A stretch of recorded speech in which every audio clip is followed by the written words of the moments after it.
তো হ্যালো বন্ধুগুলো, কেমন আছেন তোমরা সবাই? আশা করুন তোমরা সবাই ভালোই আছেন। তো আজকে মুই তোমাগুলো দেখাই যে জিমেল অ্যাকাউন্ট কেমন করে রিমুভ করে। তো আমাগুলোর মোবাইলত কিন্তু জিমেল অ্যাকাউন্ট বানাইতে অনেকগুলো জিমেল অ্যাকাউন্ট হয়ে যায়। যখন আমার জিমেল অ্যাকাউন্টের দরকার হয় তখন একটা জিমেল অ্যাকাউন্ট বানিয়ে ফেলাই, কিন্তু কেমন করে যে রিমুভ করা খায় সেটা কিন্তু আমরা জানি না। তো আজকে মুই সেইটা দেখাম যে অতিরিক্ত জিমেল অ্যাকাউন্ট কেমন করে রিমুভ করে। তো বেশি কথা না কয়া যাওয়া যাক মোবাইলের স্ক্রিনত। তো আসি গেল মোবাইলের স্ক্রিনত আসার পর সর্বপ্রথম মোবাইলের ইন্টারনেটটা চালু করে নেবেন। ইন্টারনেটটা চালু করা হলে তোমার জিমেল যে অ্যাপসটা আছে ওই অ্যাপসটা ওপেন করবেন। এইটা ওপেন করা হলে উপর দিয়ে দেখো যে থ্রি ডট যে আছে এই থ্রি ডটত একবার টিপবেন। এটা টিপে হলে নিচত আসবেন।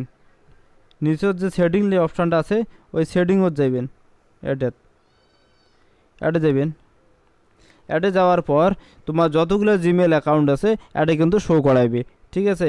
তো এখন মোর জিমেল অ্যাকাউন্ট মুই এইটা রিমুভ করিম। তো অ্যাডে একবার টিপা হইলে উপর দিয়ে দেখো যে থ্রি ডট যে দেখা যাচ্ছে এই থ্রি ডটত একবার টিপবেন। অ্যাডে টিপা হলে উপরের যে অপশানটা আছে ম্যানেজ অ্যাকাউন্ট ওই অ্যাকাউন্টত একবার টিপবেন। এইটা একটা টিপা হলে নিচের যে গুগল লেখাটা আছে গুগলও একবার টিপবেন।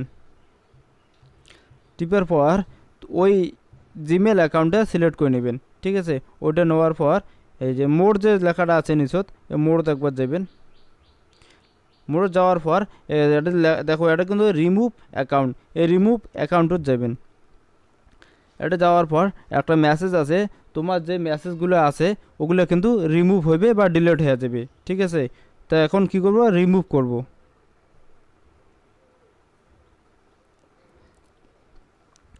ওই অ্যাকাউন্টটা কিন্তু তোমার মোবাইল থেকে একদম রিমুভ হয়ে গেছে, এই মোবাইলের মধ্যে আর কিন্তু নাই, ঠিক। এখন আমরা যাবো ব্যাগে আসার পর সব কিন্তু শেষ। ভিডিও গান যদি তোমার উপকারে আসে তো প্লিজ চ্যানেলটা সাবস্ক্রাইব করে নিয়ে বন্ধুদের মাঝে শেয়ার করে দিবেন। তো আরও মুই ঘুরিয়ে আসলাম। ভিডিও গান যদি তোমাকে ভালো লাগে থাকে তো অবশ্যই চ্যানেলটা সাবস্ক্রাইব করে নেবেন পরবর্তী ভিডিওর জন্য, আর কমেন্ট করি তোমার মতামত জানাবেন।